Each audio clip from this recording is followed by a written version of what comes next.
السلام علیکم ورحمۃ اللہ وبرکاتہ۔ اعوذ باللہ السمیع العلیم من الشیطان الرجیم من ہمزہ ونفخہ ونفثہ، بسم اللہ الرحمن الرحیم۔ وتاللہ لأکیدن اصنامکم بعد ان تولوا مدبرین فجعلهم جزازا الا کبیرا لهم لعلهم الیہ یرجعون۔ قالوا من فعل هذا بآلہتنا انه لمن الظالمین۔ قالوا سمعنا فتى يذكرهم يقال له إبراهيم قالوا فأتوا به على أعين الناس لعلهم يشهدون۔ قالوا أأنت فعلت هذا بآلهتنا يا إبراهيم قال بل فعله كبيرهم هذا فاسألوهم إن كانوا ينطقون۔ محترم سامعین کرام، سورۃ الانبیاء سورہ نمبر 21 اور اسی سورت سے آیت نمبر 57 سے لے کر کے 63 تک، یعنی 57، 58، 59، 60، 61، 62، 63، یہ چند آیات ابھی آپ کے سامنے تلاوت کی گئی جو سورۃ الانبیاء سے ہے۔ اور کل کا جو درس ہے اس کو ایک بار ذہن میں رکھیے۔ کل کے درس میں اللہ تبارک و تعالیٰ کے کلام کی روشنی میں ہم نے آپ کے سامنے یہ بیان کیا تھا کہ اللہ تبارک و تعالیٰ نے سیدنا ابراہیم علیہ السلام کو خصوصی رشد اور ہدایت سے نوازا، خصوصی سمجھ اور بوجھ سے نوازا۔ اور رشد و ہدایت کس کو کہتے ہیں، اس کی پوری تفصیل اور تفسیر کل ہم نے آپ کے سامنے پیش کر دی۔ اور ابھی ہم مختصر یہ بتلا دینا چاہتے ہیں کہ رشد و ہدایت کہتے ہیں ایسی سوجھ بوجھ کو کہ دین اور دنیا کے اعتبار سے کون سی چیز کسی انسان کے لیے فائدہ مند ہے اس کو اختیار کر لینا، اور دین اور دنیا کے اعتبار سے آخرت کے اعتبار سے کون سی چیز آدمی کے لیے نقصان دہ ہے اس کو چھوڑ دینا۔ یہ رشد و ہدایت ہے جس کو اللہ تبارک و تعالیٰ نے سیدنا ابراہیم علیہ السلام کو خصوصیت کے ساتھ نوازا تھا۔ لہذا جب انہوں نے اپنی قوم کو دیکھا کہ وہ بتوں کی پوجا کر رہے ہیں، بتوں کے سامنے مجاور بن کر کے بیٹھے رہتے ہیں، بتوں کے سامنے جھکتے ہیں، ان سے نظر و نیاز مانگتے ہیں، ان کے سامنے ہر طرح کی عبادت کو انجام دیتے ہیں، تو انہوں نے اپنی قوم کے لوگوں سے پوچھا کہ یہ جو بت ہیں یہ کیا ہیں، ان کے سامنے تم لوگ کیوں بیٹھے رہتے ہو، کیوں ان سے مانگتے ہو، کیوں ان کے سامنے جھکتے ہو؟ تم انسان ہو، تم اس ذات کی مخلوق ہو جو ذات تن تنہا پورے کائنات کے اوپر کنٹرول اور اختیار رکھتا ہے اور اختیار کے ساتھ حکمرانی کرتا ہے۔ تم اس ذات کی مخلوق ہو تو تم یہ مٹی پتھر کے بت کے سامنے کیوں جھک رہے ہو؟ یہ تو انسانیت سوز بات ہے۔ سامعین کرام، جب یہ بات قوم کے لوگوں سے پوچھا سیدنا ابراہیم علیہ السلام نے، تو قوم کے لوگوں نے وہی جواب دیا جو ہمیشہ لوگوں نے جواب دیا ہے۔ انہوں نے کیا کہا؟ انا وجدنا آباءنا لہا عابدین، ہمارے باپ دادا شروع سے ایسا کرتے آئے ہیں اسی لیے ہم لوگ ایسا یہ کام کر رہے ہیں۔ یہ کام آج بھی لوگ کہتے ہیں نا، ہمارے خاندان سے ہو رہا ہے، ہمارے باپ دادا سے ہو رہا ہے، ہمارے پورے سماج سے ہو رہا ہے، لوگ کہتے ہیں آج کے ڈیٹ میں بھی۔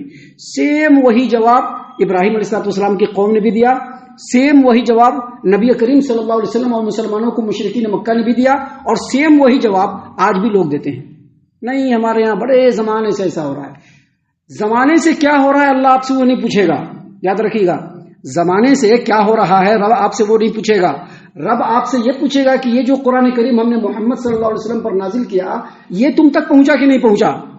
آپ یہ نہیں کہہ سکتے کہ 80 سال سے نہیں پہنچا، آپ یہ نہیں کہہ سکتے، آپ کو یہ کہنے کا کوئی حق نہیں ہے۔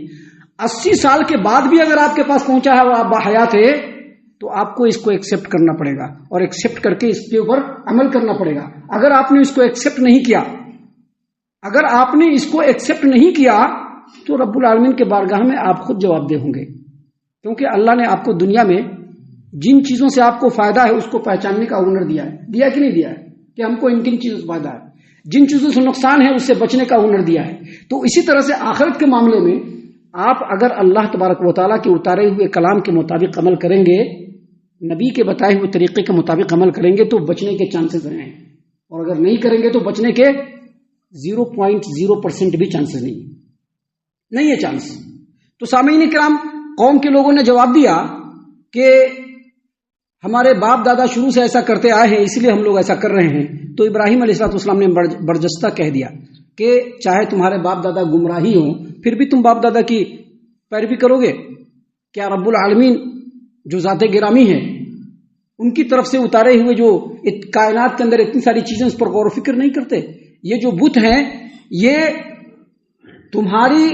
تمہارے فائدے اور نقصان کو تو بہت دور کی بات ہے، وہ اپنے فائدے اور نقصان کو بھی نہیں دیکھ سکتا ہے۔ بت دیکھ سکتا ہے کیا؟ بت کے اندر تو کوئی جان ہی نہیں ہے، سامعین کرام جب یہ ساری باتیں اپنے قوم کے لوگوں کو سمجھایا تو قوم کے لوگوں نے دل لگی کر دی، ارے یار تم کیا یہ سچ مچ بول رہے ہو یا ہنسی مذاق میں بول رہے ہو؟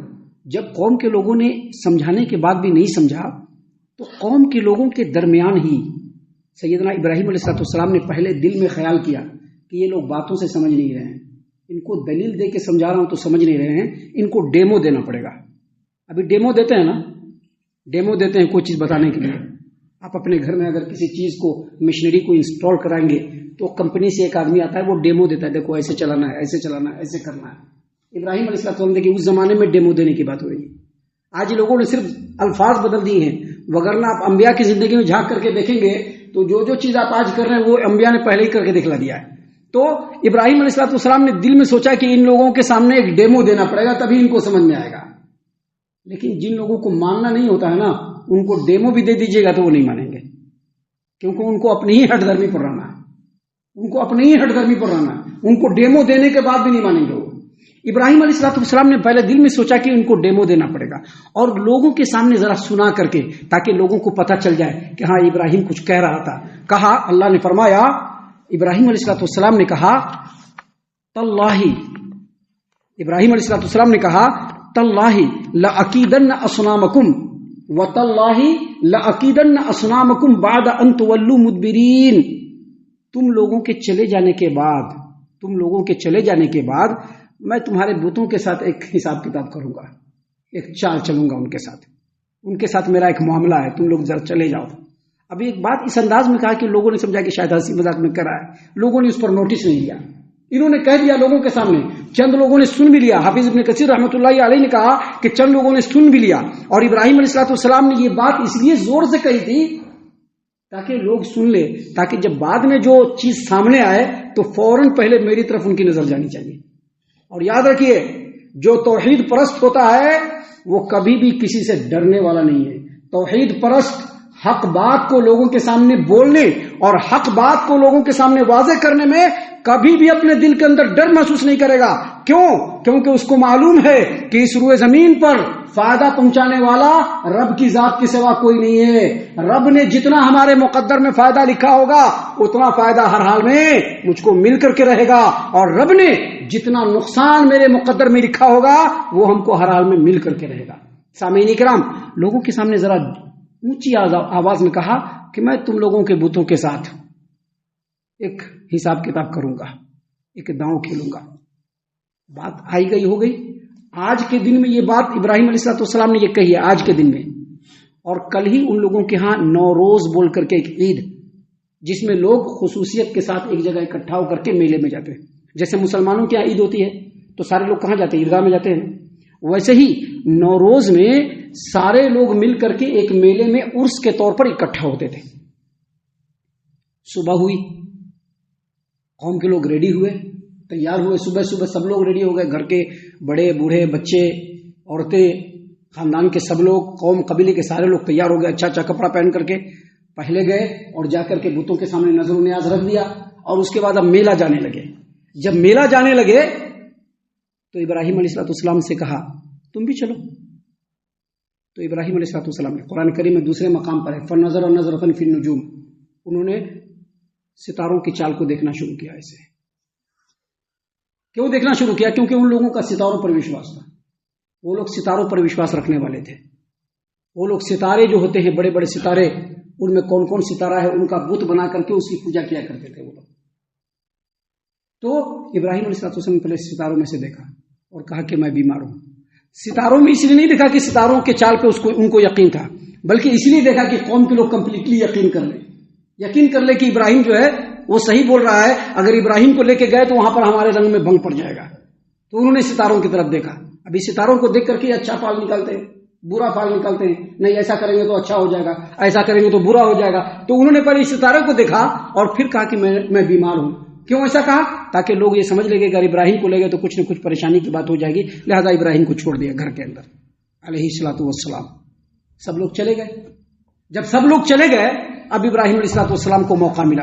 اللہ تبارک و تعالیٰ نے آگے فرمایا ہے فَجَعَلَهُمْ جُزَاذًا إِلَّا كَبِيرًا لَهُمْ لَعَلَّهُمْ إِلَيْهِ يَرْجِعُونَ۔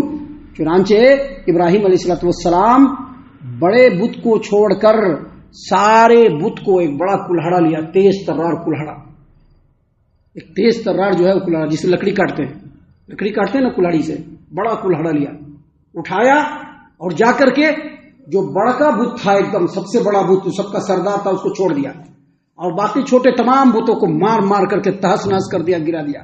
سوچئے اتنی ڈیرنگ کون کرتا ہے آج کے ڈیٹ میں؟ آج کے ڈیٹ میں تو ڈر کے مارے ایسے دبکے ہوئے ہیں لوگ کہ کہیں حق بات بولنے سے لوگ ناراض نہ ہو جائے۔ یہاں ابراہیم علیہ السلام اکیلے ہمت کر رہے ہیں، کوئی مصلحت نہیں۔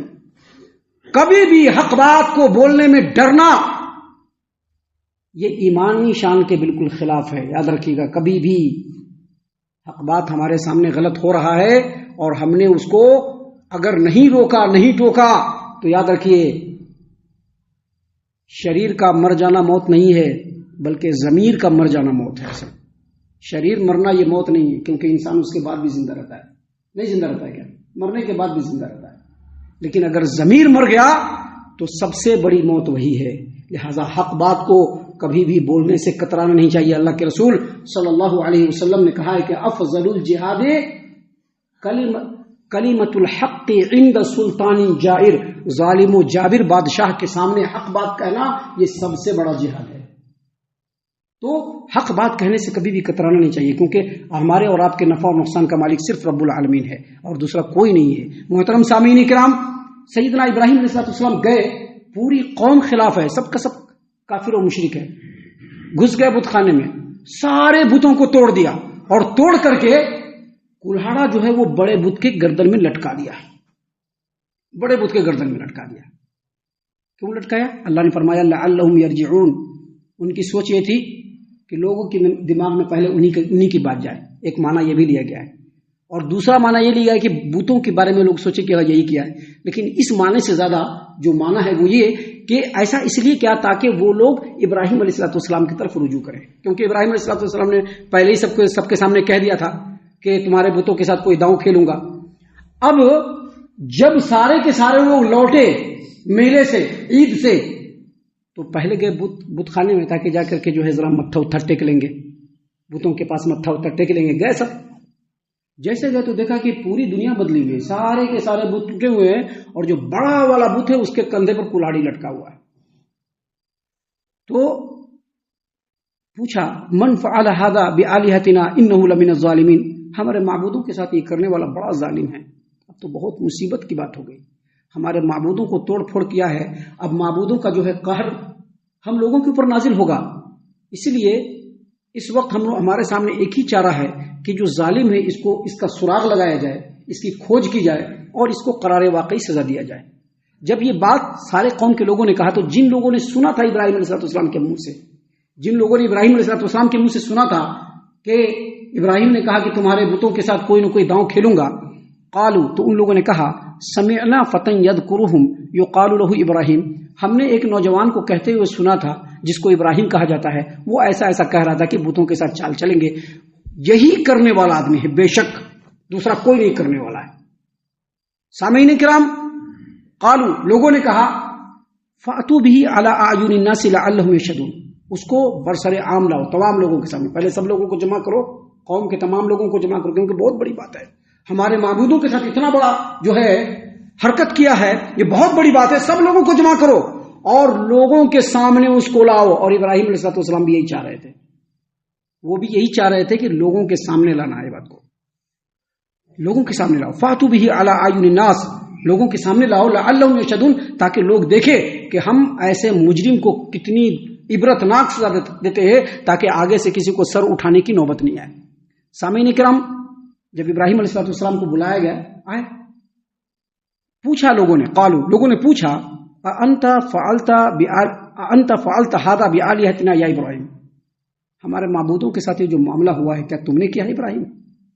ابراہیم علیہ السلام نے فوراً کہا بل فعلہ کبیرہم ھذا فاسألوہم ان کانوا ینطقون، مجھ سے کیوں پوچھ رہے ہو؟ یہ چھوٹے چھوٹے سارے بت جو ہے وہ ٹوٹے پڑے ہوئے ہیں، اور یہ جو تمہارا بڑا معبود ہے اس کے گردن میں کلہاڑا لٹک رہا، تم کو ثبوت نہیں دکھ رہا ہے کیا جو ہم سے پوچھ رہے ہو؟ ہم سے پوچھ رہے ہو بھائی، یہ تمہارے تمام کے تمام معبود ہیں جو تمہاری بگڑی بنانے والے ہیں، تمہاری تمام باتوں کو سننے والے ہیں، تمہاری ضرورتوں کو پورا کرنے والے ہیں، اور ناراض ہونے پر تمہارے پر قہر بھی برسا سکتے ہیں، جو اتنے بڑے معبود ہیں اور انہی کے گلے میں کلہارا لٹکا ہوا ہے اور سارے تمہارے چھوٹے چھوٹے بت گرے پڑے ہوئے ہیں، پھر مجھ سے کیوں پوچھ رہے ہو؟ ان سے پوچھو اگر یہ بولتے ہیں تو، اگر یہ بولتے ہیں تو ان سے پوچھو۔ سامعین کرام، یہ بات جب ابراہیم علیہ السلام نے کہی تو پورے قوم میں سناٹا چھا گیا۔ آگے کیا ہوا انشاءاللہ کل بتلائیں گے آپ کے سامنے انشاءاللہ۔ ہم اللہ سے دعا کرتے ہیں کہ اللہ تعالی ہم تمام کو ان باتوں کے اوپر خوب خوب غور و فکر اور تدبر کرنے کے ساتھ ساتھ ان باتوں کے اوپر عمل کرنے کی بھی توفیق عنایت فرمائے، آمین۔ اللہ تعالی ہم تمام کو صحیح معنوں میں پکا سچا مومن مسلمان بنائے، اللہ اور اس کے رسول صلی اللہ علیہ وسلم کی اطاعت و فرما برداری کرنے والا بنائے، صحابہ کرام رضی اللہ عنہم کے طریقے پر چلنے والا بنائے، جنت الفردوس میں جگہ عطا فرمائے۔ اے اللہ ہم تمام کو جہنم سے پناہ دے، اے رب العالمین ہم تمام کو جہنم سے پناہ دے، اے مالک الملک ہم تمام کو جہنم سے پناہ دے، آمین یا رب العالمین۔ وما علینا الا البلاغ المبین۔ تبارك الذي نزل الفرقان على عبده ليكون للعالمين نذيرا